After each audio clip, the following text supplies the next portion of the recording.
Bonjour et bienvenue dans cette nouvelle vidéo flash dans laquelle nous allons voir ensemble ce qu'est la masse molaire en chimie.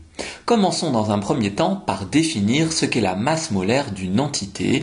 Il s'agit en fait de la masse d'une mole de cette entité. L'entité en question peut être un atome, une molécule ou encore un ion. Représentons notre entité par un petit cube. Si on considère qu'on pose sur cette balance une mole de notre entité, c'est-à-dire 6,02 fois 10 exposant 23 entités, alors la balance affichera la masse molaire de notre entité. La masse molaire est notée M majuscule et s'exprime en grammes par mol. La masse molaire d'une entité est donc égale à la masse de l'entité fois 6,02 fois 10 exposant 23 qui correspond au nombre d'Avogadro noté N majuscule en indice A majuscule. Faisons maintenant un point sur les unités. La masse molaire de notre entité est exprimée en grammes par mol, on l'a dit précédemment. La masse de l'entité doit nécessairement être exprimée en grammes, tandis que le nombre d'Avogadro est donc égal à 6,02 fois 10 exposant 23 mol moins 1. Voyons maintenant comment calculer la masse molaire en fonction de la nature de l'entité. Lorsqu'il s'agit d'un atome, on parlera de la masse molaire atomique. Il s'agit de la masse d'une mole de cet atome.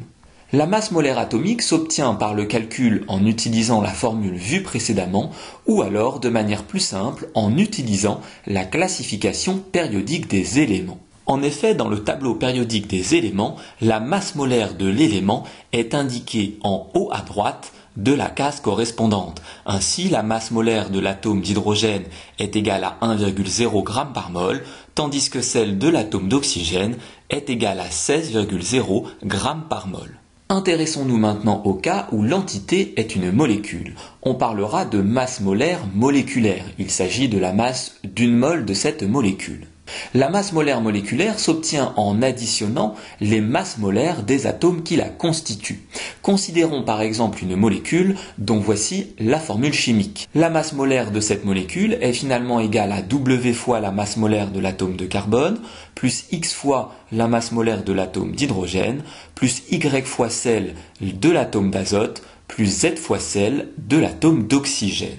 Intéressons-nous maintenant à la masse molaire d'un ion. Il s'agit donc de la masse d'une mole de cet ion. Pour rappel, un ion est obtenu après qu'un atome ait perdu ou gagné des électrons. On considérera que la masse de ces électrons perdus ou gagnés est négligeable par rapport à la masse de l'atome dont l'ion est issu. Ainsi, la masse molaire d'un ion monoatomique est considérée comme étant la même que celle de l'élément chimique dont il est issu.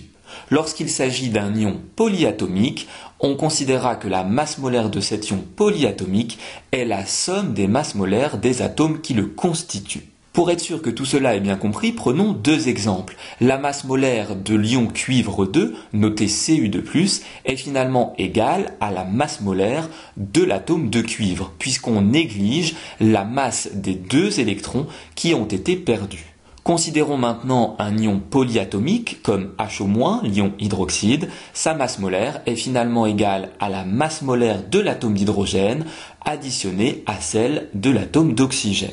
Enfin, pour terminer cette vidéo, considérons maintenant la masse molaire d'un composé ionique. Finalement, il s'agit de la masse d'une mole de ce composé ionique. Elle s'obtient à partir de la somme des masses molaires des ions qui le constituent. Considérons par exemple le sulfate de cuivre, noté CuSO4. Sa masse molaire est donc égale à la masse molaire des ions qui le constituent, à savoir celle de l'ion cuivre 2 noté Cu2+, et de l'ion sulfate noté SO4-.